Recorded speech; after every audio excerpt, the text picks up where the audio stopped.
జీవితంలో ఒక్కసారైనా చేయాల్సిన యాత్ర చార్ధామ్. లతగారి ఆధ్వర్యంలో సంప్రదించండి. అరేబియా సముద్రంలో అసలేం జరుగుతుంది? ఉన్నట్టుండి పాకిస్తాన్ ఎందుకు ఈ కవ్వింపు చర్యలకు దిగుతోంది? అరేబియా సముద్రంలో విన్యాసాలు చేయడానికి దిగిన పాకిస్తాన్ వెనక ఒక భారీ కుట్ర దాగి ఉందా?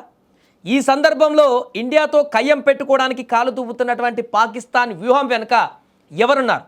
ఇదే చర్చ ఇప్పుడు కొనసాగుతుంది.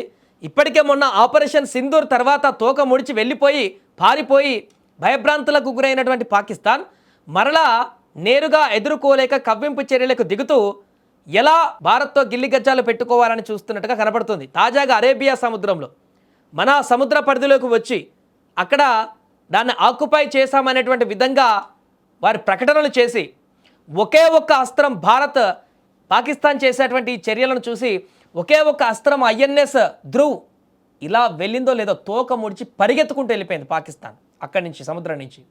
కానీ ఇంత ధైర్యం ఎందుకు చేసింది? మన ఏరియాకు ఎందుకు వచ్చింది?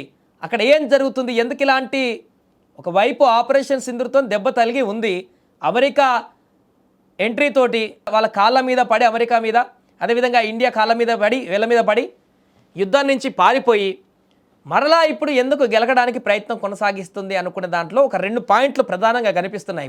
ఇప్పుడు ఇరాన్, ఇజ్రాయెల్, అమెరికా మధ్య జరుగుతున్నటువంటి యుద్ధానికి మధ్యవర్తిత్వాన్ని వహిస్తున్నాము, మేము పెద్ద తోపులము, అదేవిధంగా మాకు నోబెల్ బహుమతి కూడా ఇవ్వాలని చెప్పేసి ప్రచారం చేసుకుంటున్నటువంటి వీళ్ళకి ఇప్పుడు అమెరికా సపోర్ట్ ఉందనేటువంటి ఒక అహంకారం వచ్చేసింది. విషయం ఏంటంటే వాళ్ళకి తెలీదు అమెరికా వారి అవసరానికి ఎవరిని ఎలా వాడుకోవాలో అలా వాడుకుంటుంది అనేటువంటి విషయం. ఇప్పటికే జేడీ వాన్స్ వచ్చిపోయిన తర్వాత అక్కడ వాళ్ళకి ఓటర్లు బిల్లులు కట్టడానికి లేనటువంటి పరిస్థితి ఉంది. కానీ ఇప్పుడు మరొక చర్చ కొనసాగుతుంది. ఇరాన్తో చర్చల సందర్భంగా నేరుగా ఈసారి ఇస్లామాబాద్కి ట్రంపే రాబోతున్నాడు, ట్రంపే దిగబోతున్నాడు చర్చల సందర్భంగా అనేటువంటి ఒక కొంత ప్రచారంలోకి ఉంది. సో ఈ వార్త అయితే ఎప్పుడైతే రావడం మొదలైందో ఆ తర్వాతనే కొన్ని గంటల్లోనే, ఇంకో రోజులోనే ఇప్పుడు పాకిస్తాన్ ఈ రకమైనటువంటి దుశ్చర్యకి పాల్పడింది. అరేబియా సముద్రంలో తమ యొక్క నౌకలను దించేసి అక్కడ విచిత్రమైనటువంటి విన్యాసాలతో భారత్ని కవ్వించేటువంటి ప్రయత్నం చేస్తుంది. ఎందుకు ఇలాంటి పరిస్థితికి వచ్చిందంటే ఈ సందర్భంలో అమెరికా నిజంగానే అమెరికా అధ్యక్షుడు ట్రంప్ ఇస్లామాబాద్కు వస్తే మా బలం మరింత పెరుగుతుంది అని చెప్పించుకోవడానికి ఈ యొక్క ప్రయత్నాలు చేస్తుందా, లేకుంటే అటెన్షన్ని గ్రాప్ చేసి భారత్ అటెన్షన్ అంతా కూడా అరేబియా సముద్రం వైపు గ్రాప్ చేసి మరలా ఉగ్రవాద చర్యలకు ఏమైనా పాల్పడేటువంటి కుట్ర కొనసాగిస్తుందా పాకిస్తాన్? ఎందుకు ఈ టైంలో? ఎందుకంటే పాకిస్తాన్లో ఇప్పుడు తినడానికి తిండి లేదు, అక్కడ అంతర్యుద్ధం కొనసాగుతుంది.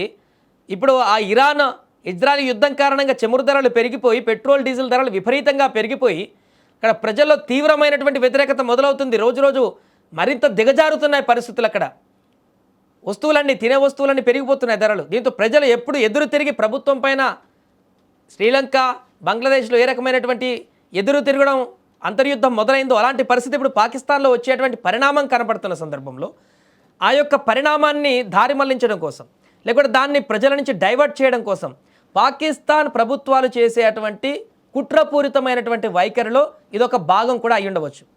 సో ఈ పరిణామాలపైన క్షుణ్ణంగా పరిశీలిస్తున్నటువంటి రాజకీయ విశ్లేషకులు కానీ, అంతర్జాతీయ విశ్లేషకులు కానీ ఖచ్చితంగా పాకిస్తాన్ మరొకసారి భారత్తో కయ్యం పెట్టుకోవడానికి సిద్ధంగా లేదు, కానీ పాకిస్తాన్లో ఉన్నటువంటి ప్రజలని డైవర్ట్ చేయడానికి మాత్రం సిద్ధమైనట్టుగా చెప్తున్నారు.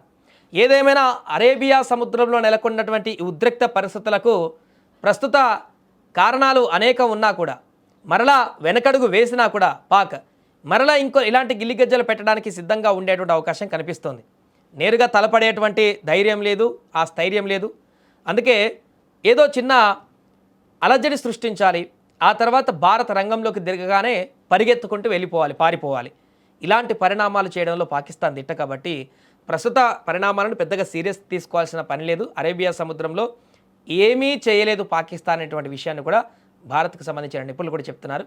అనుకోకుండా ఊహించిన విధంగా జరిగినటువంటి పరిణామం టీ కప్లో తుఫాన్ లాంటిదే తప్ప ఇంకేది లేదంటూ కూడా చెప్తున్నారు. అండ్ అలా కాదని కనుక పాకిస్తాన్ కయ్యానికి కాలు దుబ్బి ముందడుగు వేస్తే మాత్రం ఈసారి తగిన మూల్యం చెల్లించుకోక తప్పదంటూ కూడా హెచ్చరిస్తున్నారు.